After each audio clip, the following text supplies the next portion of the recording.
გუგა დავიწყოთ იმით, რომ ზურა ჯაფარიძის პროცესი დღეს დაიწყო 1 საათის დაგვიანებით. ამ 1 საათის განმავლობაში თავად ბრალდებული და მისი მხარდამჭერებიც იდგნენ სხდომათა დარბაზის გარეთ, მეხუთე დარბაზთან და ძალიან მცირე იყო იმ ადამიანთა რიცხვი, ვისაც დღეს შესაძლებლობა მიეცა, რომ შესულიყო აი ამ შენობაში. როგორც ხედავთ, პოლიცია აკონტროლებს მთელს შენობას და ადამიანებს შერჩევით უშვებენ. სწორედ ამის გამო საკმაოდ მცირე რაოდენობა მოახერხა დღეს დარბაზში შესულიყო. მცირე რაოდენობა ამ რიცხვში ვიყავით, რა თქმა უნდა, ჟურნალისტებიც.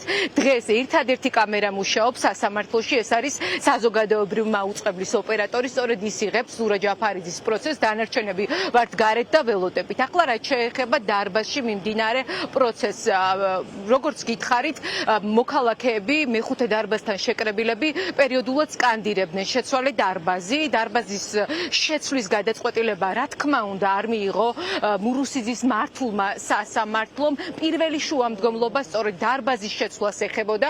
ადვოკატებმა, ზურა ჯაფარიძის ადვოკატებმა მოითხოვეს, რომ შედარებით დიდ დარბაზში გაგრძელებულიყო პროცესი.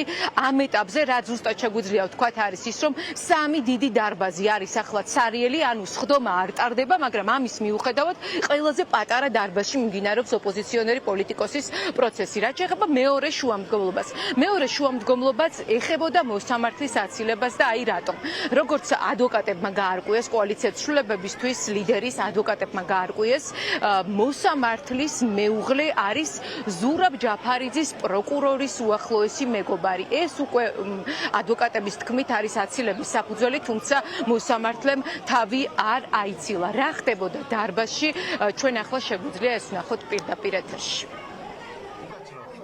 შესაბამისად, ჩვენ თვლით ამ გარემოებიდან გამომდინარე, თქვენ არ დახვედით სათათბიროდ, არ დაინტერესდით ჩვენი პრობლემით, დაცვის მხარის პრობლემით, რომელსაც არ მოგვეცით საშუალება, რომ ნორმალურ რეჟიმში გვემუშავა.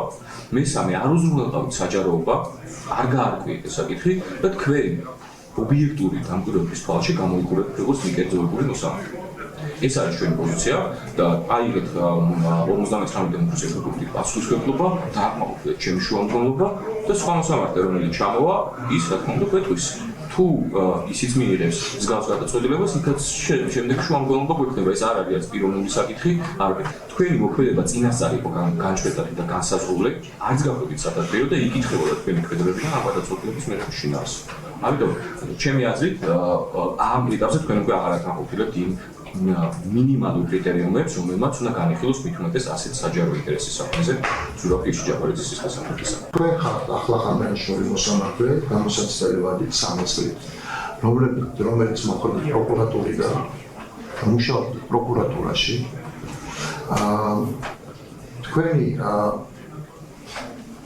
мотивация გამოჩნდა თერთმეტ ბრალდებულია საქმეს არის ირაკლი იყო ადვოკატი ხავთ ვარსკვლელი ერთ-ერთი და თქვენი საქმიანობა ამ საქმესთან დაკავშირებით ყველასთვის ცნობილია ეს ყველა შეფასებით მათ შორის საერთაშორისო შეფასებით არის პოლიტიკების საქმე და თქვენი გადაწყვეტილება პოლიტიკურ პროცესზე უკვე მიღებულია ჩვენ ვიცით თქვენი პოზიცია გამომდინარე თქვენი პროკურატურაში მუშაობიდან, გამომდინარე იქიდან, რომ თქვენი სამწლიანი გამოსაცდელი მოდის რეალურად გარდაქმნა უვადო მოსამართლე დამოკიდებულია დღევანდელ თქვენ გადაწყვეტილებაზე და გამომდინარე იქიდან, რომ თერთმეტ ბრალდებული საქმე, რომელიც პოლიტიკურად არის შეფასებული, არის პრაქტიკულად წამამწვარი ამ საქმისა, იმიტომ რომ ეს საქმეც არის პოლიტიკური საქმე.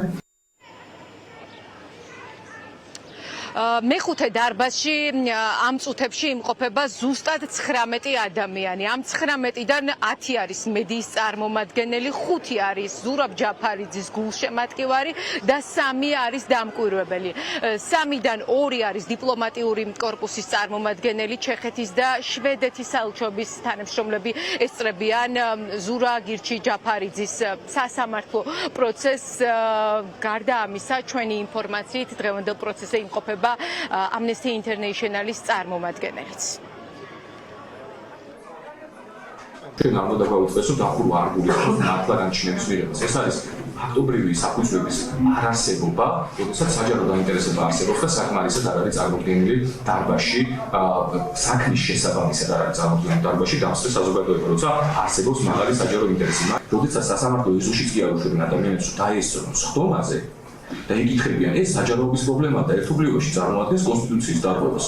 რა თქმა უნდა, სამართლის სასამართლოს უფლებასთან ერთად, იმიტომ რომ ნებისმიერი ადამიანის მიმართ წარმოქმნილი ბრალდება უნდა იყოს საჯარო თუ არ არსებობს პროცესის დახვევის ან მიუხედავად იმისა, რომ ჩვენ გქონია შემთხვევა დარბაზის ცვლილების სასამართლოში უამრავი სხვა დარბაზია და კიდევ ერთხელ ვთქვით, სამშუალებლობას ვახდენებ, მტკიცებულებაც იქნება სამომავლო საქმეში ევროსასამართლოში, რომ მე განცხადებას დავწერ აქედან როგორც ვიგავალ ამ პირობებში, რომელი დარბაზი იყო თავის საქმის მოცემულობით, იმიტომ რომ პროცესი იყო 3 საათზე დანიშნული. პოლიტიკური არის ეს პროცესი თუ არა, ეს თავის საკითხია, ჩვენი აზრია, რომ პოლიტიკურია, მაგრამ ეს პროცესი არის პოლიტიკოსის. ბრალდებული არის პოლიტიკოსი, რომელსაც ხმა მისცა 100,000-ობით ქართველი. შესაბამისად 10 დამსწრე, საიდანაც ნახევარზე მეტი არის მედიის წარმომადგენელი, ანუ ნეიტრალური დამკვირვებელი და ასევე საერთაშორისო ორგანიზაციების თუ ჩვენი საერთაშორისო მეგობრების წარმომადგენლები, არის აბსოლუტურად არარელევანტური მისი პოლიტიკური ასე ვთქვათ წონის პროცესის საჯაროობა არ ნიშნავს უბრალოდ რამდენიმე ადამიანის უფლებას, რომ მოისმინონ რა ხდება პროცესზე. სერიოზულად ვიდაოთ იმაზე, რომ დარბაზის ხელმისაწვდომობა სასამართლოში არ არის შეუძლებელია უბრალოდ ამას დავა. დარბაზის უმეტესობა სავსეა ჟურნალისტები და საერთაშორისო დამკვირვებლები, ასევე ხდება საზოგადოებრივი მიმოწერები, რომელიც ახდენს სხვამის აუდიო, ვიდეო და ფოტოგრაფიას. როგორც უკვე აღნიშნე, სასამართლოს მიეჩნია საჯაროობა უზრუნველყოფილია, ამასთან პროცესი გასავალზე ჩანახდა რომ სხვადასხვა პროცესი. ნაწებამდე სწორად აღნიშნე. კი, სამ შემოვიდოდი დარბაზში. შესაბამისად, დაცვის შუამავლობა არ დაგამოწმება.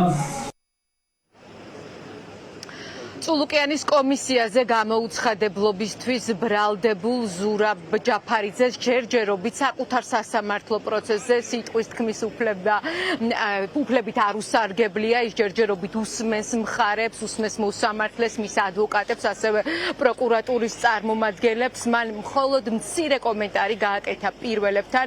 ჩვენის მობილური ტელეფონით ჩავწერეთ, რა რეაქცია ჰქონდა ზურაბ ჯაფარიძეს იმ ყველაფერზე, რაც ნახა სასამართლოს დერეფანში. გულისხმობ იმ დაპირისპირებას და ძალადობას, რომელსაც დაახლოებით 1 საათის განმავლობაში აი ამ შენობაში ჰქონდა ადგილი, რადგან ზურაბ ჯაფარიძის მხარდამჭერებს, თანაგუნდელებს, თანაპარტიელებს, კოალიციის წევრებს, მანდატურის სამსახურის წარმომადგენლები უკრძალავდნენ შენობაში ყოფნას. რამდენიმე ადამიანი ძალის გამოყენებით გამოიყვანეს შენობის გარეთ. ამ ყველაფერში კი ჩართული იყო სასამართლოს მანდატურების უფროსი.